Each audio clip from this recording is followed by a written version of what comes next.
What's up YouTube, Saf here on Super Saf TV, and in this video we're going to be looking at the key differences between the iPhone 7 and the Samsung Galaxy S7. A few of you have asked me for this video, and hopefully at the end of this video you'll know what the key differences are and which one is right for you. So let's get straight into it. The S7 is slightly larger compared to the iPhone 7, around 4.1mm in terms of the height, 2.5mm in terms of the width, and it's also 0.8mm thicker. The bigger device overall, but that is because it has a larger display, 5.1 inches versus 4.7 inches on the iPhone 7. There's different technologies here as well. We've got Super AMOLED on the S7, and on the iPhone 7 you've got an LED backlit display, so similar to last year, but it has been improved, so you've got a wider color gamut. And the S7 has been praised for its display. Super AMOLED displays are generally a lot more colorful compared to LED displays. Now the iPhone 7 does have 3D touch, however, so you can push down harder on certain apps and things, and that's going to give you more options. So it does add another dimension of interactivity with your smartphone. Quite a nice touch. And the S7 has an always on display, so if you want to leave your time and maybe your calendar, and it will show certain notifications as well just at a glance on your desk. Now this hasn't been updated to what we have on the Note 7, so you don't have notifications from apps and things as yet. Hopefully that will come soon. Now one area where the S7 wins hands down is on the resolution. You've got Quad HD, so that's 2560 by 1440, around about 576 ppi pixel density. Now if you compare that to the iPhone 7, which still has the same resolution, so that's 1334 by 750 and roughly about 326 ppi, there's a massive difference here. The S7 is the clear winner here with much sharper images compared to the iPhone 7. This has been the case for the past few years. Now I know pixel density isn't a big deal for most people, but if you do look up close you're going to notice a difference for sure, especially if you're going to be using things like VR. Now the S7 is also slightly heavier, 14 grams, and we've got differences in build as well. The S7 has a metal frame with Gorilla Glass panels on the front and back, and the back is actually curved, so this actually makes it a little bit easier to hold in the hand. The iPhone 7 on the other hand has a very similar design to last year, so the iPhone 6 and 6S. I personally did want to see a bit more of a refresh. This time around we have the antenna bands redesigned, so they are not running across the back as they were last year, but relatively speaking it is a similar design. We also have two new colors this time. We have a sort of matte black as well as a jet black. One great thing this year is that both are water and dust resistant. So the iPhone 7 is IP67 water and dust resistant.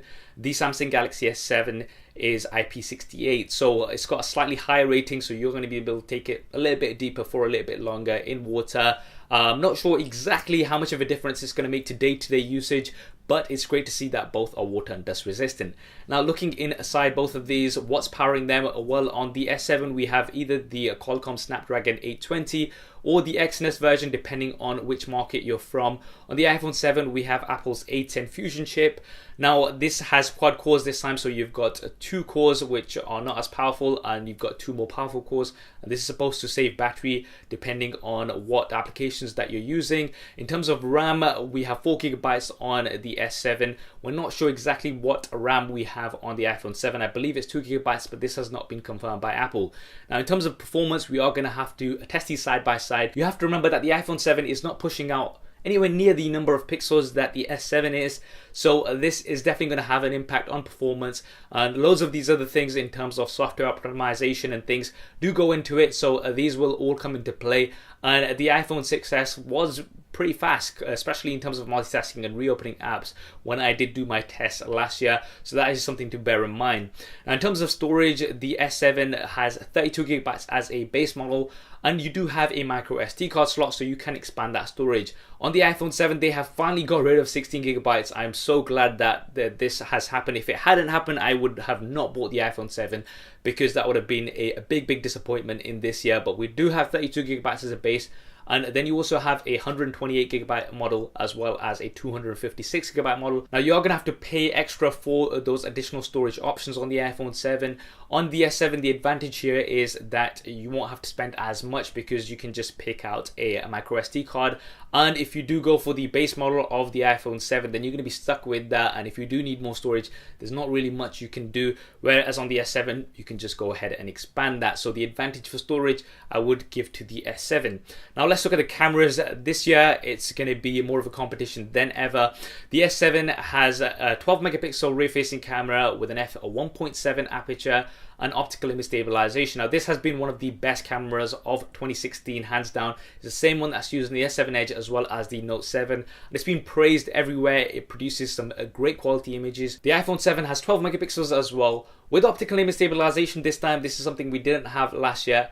And an f1.8 aperture. So very similar here in terms of the specs. It's going to be very interesting to see what the differences are. And if you want to see a camera comparison between these two, then do hit that thumbs up button to let me know, and make sure you are subscribed to see that super SAF style. Now the S7 does have dual pixel autofocus. Now this is the fastest that I've seen on any smartphone, so we'll have to test out the autofocus speed because you still only have the standard autofocus that we had last year on the iPhone 7. However, you do have a quad LED flash. The True Tone flash has been updated and is much brighter than last year. So if you are somebody who uses the flash more on your smartphone, then the iPhone 7 should be beneficial. Now in terms of video, both of these do film up to 4K, which is great. The iPhone 7 does have some more slow motion options. So you've got 1080p at 120 frames a second. You've only got 1080p at 60 frames a second on the S7. In terms of front-facing cameras, we've got some improvements here as well. On the iPhone 7, we have 7 megapixels this time, which I was not expecting. On the S7, you've got 5 megapixels, an f1.7 aperture on the S7, and an f2.2 aperture on the iPhone 7. Once again, we are going to have to put these side by side. You've got the resolution here on the iPhone 7, whereas you have a wider aperture on the S7. In terms of video, we finally have 1080p on the iPhone 7. This is something that we have seen a first of this year.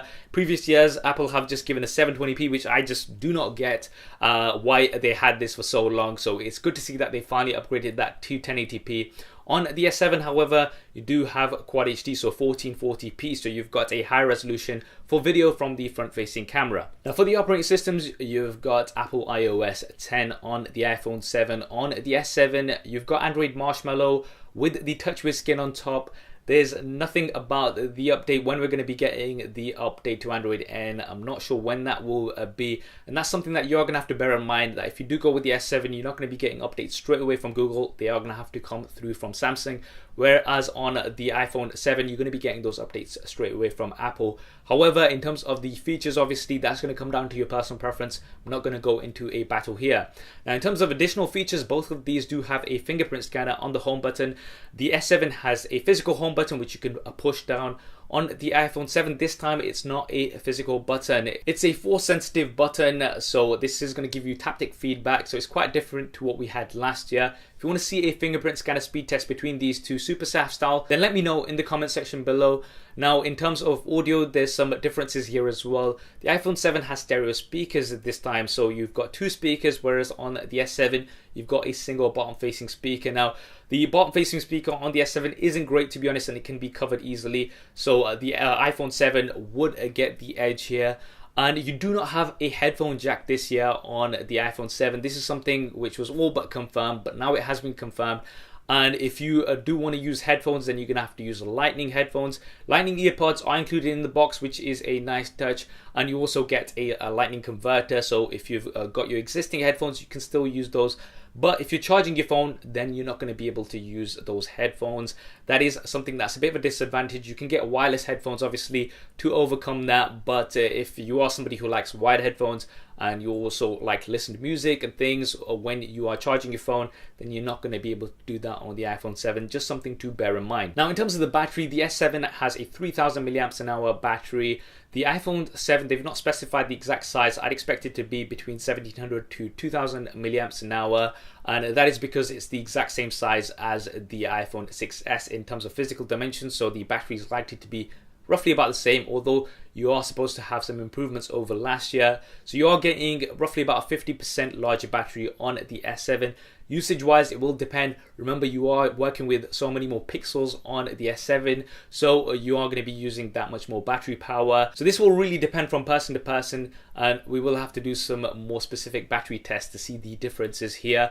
The advantage that you have with the S7 is that you do have fast charging as well as fast wireless charging. So if you need a quick top up, and for me personally, this is very, very useful. So if I'm going to be going out somewhere and I need a quick top up, I can just leave this on charge for half an hour and it will give me a good boost of 40 to 50%, which is really, really cool. And on the iPhone 7, we do not have this option, which is quite a bit of a shame. I would have liked to have seen fast charging at least on the iPhone 7. Wireless charging is also useful, so if you just want to drop your phone on your desk where you've got a wireless charger, that's just going to start charging it straight away without any wires. And you've also got fast wireless charging, so it does charge it up quite a bit faster if you have Samsung's fast wireless chargers. On the S7, this is not available on the iPhone 7. Now finally, looking at the price, the S7, you can pick it up for around about £550 here off contract, or roughly about $650 in the US. So it has been out for a few months, and this price is likely to also drop a little bit more going forward. With the iPhone 7, it's going to be coming at £600 here in the UK, around about $650 in the US on launch. So you're going to be paying roughly similar sort of prices. You're going to be paying a little bit more for the iPhone 7, especially here in the UK and in the coming months, because it is a newer device. So that is just something to bear in mind. But generally speaking, it is roughly about the same pricing, that flagship price. And the iPhone 7 is going to be available from the 16th of September, whereas the S7 is currently available everywhere. So there we have it, the comparison between the Samsung Galaxy S7 and the iPhone 7. Those are all the key differences. Now, both are pretty promising devices here. And this year you are going to be paying about the same, and there's lots more comparable things such as the camera specs as well as the base model. You now have 32 gigabytes on both, so it's going to come down to your personal preference. Which one do you like better? Drop me a comment below and let me know your thoughts. I hope you enjoyed this video and found it useful. If you did, then please do hit that thumbs up button. It really does help me out. If you haven't already, then be sure to subscribe. I know you guys want to see a camera comparison between these two, and I will do that as soon as I have the iPhone 7 fully in hand. So make sure you have subscribed to see that first. Thanks for watching. This is Safa on Super Saf TV, and I'll see you next time.